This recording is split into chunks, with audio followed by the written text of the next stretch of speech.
টিংখাঙৰ আঘুনিবাৰীত মেডাম মেফিত অংশগ্ৰহণ কৰি চৰকাৰৰ বিৰুদ্ধে হুঁচৰো বীৰ লাচিত সেনাৰ প্ৰশাসনিক সচিব শৃংখল চলিহা। যোৰহাটত উলংগ বাবাৰ বিৰুদ্ধে কাপোৰ পিন্ধি প্ৰতিবাদ কৰা 8জন লোকক গ্ৰেপ্তাৰ কৰি জেললৈ পঠোৱা কাৰ্যক তীব্ৰ গৰিহণা প্ৰদান কৰে শৃংখল চলিহাই। অনাগত দিনত ইয়াৰ বিৰুদ্ধে প্ৰতিবাদ চলিব বুলি হুংকাৰ প্ৰদান কৰে।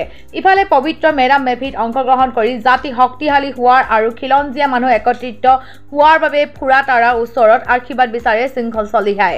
উল্লেখ্য যে বীৰ লাচিত সেনা অসম ডিব্ৰুগড় জিলা সমিতি উদ্যোগত লেঙেৰী আঞ্চলিক সমিতি মহন দেওধাই বাইলুং বংশাৱলী পৰিষদৰ সহযোগত আৰু বৃহত্তৰ লেঙেৰী আঘুনিবাৰী ৰাইজৰ আতিথ্যত আঘুনিবাৰীত কেন্দ্ৰীয়ভাৱে মেডাম মেফিৰ উদযাপন কৰা হৈছে।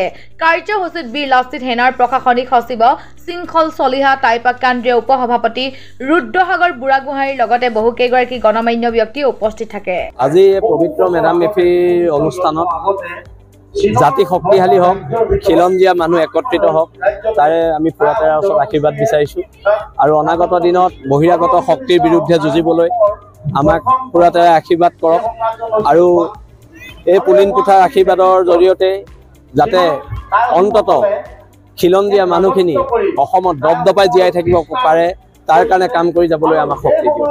আমাৰ 8জনকৈ সৈনিকক গ্ৰেপ্তাৰ কৰিছে, এতিয়া জেললৈ পঠিয়াবলৈ প্ৰেৰণ কৰিছে। কিন্তু কথাটো হ'ল যিকেইজন মানুহ উলংগ হৈ আছিলে সেইকেইজন মানুহক গ্ৰেপ্তাৰ কৰিব লাগিছিলে আৰু যিকেইজন মানুহে কাপোৰ পিন্ধি প্ৰতিবাদ কৰিছিলে তেওঁলোকক জেললৈ পঠিয়ালে। ধিক্কাৰ দিছোঁ এনে গণতন্ত্ৰক, গণতন্ত্ৰৰ এনে স্বৰূপক ধিক্কাৰ দিছোঁ আৰু অনাগত দিনত ইয়াৰ বিৰুদ্ধে প্ৰতিবাদ হ'ব। আজি আমি বীৰ লাচিত সেনা ডিব্ৰুগড় জিলাৰ তাৰপিছত লেঙেৰী আঞ্চলিক সমিতি আৰু ইয়াৰ লগে লগে মহন দেওধাই বাইলুং পৰিষদ আৰু সমগ্ৰ লেঙেৰী আঘুনিবাসী ৰাইজৰ সহযোগত আমি অনুষ্ঠিত কৰিছোঁ। ৰাইজৰ আমাৰ ব্যাপক সঁহাৰি পাইছোঁ। আপোনালোকে দেখিছে যে ৰাইজ কিমান উপস্থিত হৈছে আৰু শৃংখল চলিহা ডাঙৰীয়া ইতিমধ্যে উপস্থিত হৈ তেখেতৰ বক্তব্য ৰাখি গৈছে। ৰাইজে তেখেতৰ অহাৰ কাৰণে খুব উৎফুল্লিত হৈ আছে। তেখেতৰ লগতে আমাৰ সকলো ৰাইজে আজি পণ লৈছে যে আগন্তুক দিনত আমি মেডাম মেফিটো আমাৰ উপৰিপুৰুষৰ যিভাগে স্মৰণ কৰিব লাগে ইয়াতকৈ ভালদৰে স্মৰণ কৰিম বুলি আশা ৰাখিছে। তেওঁলোকৰ লগতে সকলোৱে একলগ হৈ তেওঁলোকৰ মাত মাতিছে আৰু সকলোৱে আমি আশা কৰিছোঁ উদ্যোক্তা সমিতিয়ে যাতে এই মেডাম মেফিৰ পৰা সমগ্ৰ অসমবাসীৰ যাতে প্ৰত্যেকটো সময়তে ভাল চিন্তা হয়, প্ৰত্যেকটো সময়তে যাতে অসমৰ ভাল বাৰ্তা কঢ়িয়াই আনে, আমি সেয়াকে আশা কৰিছোঁ।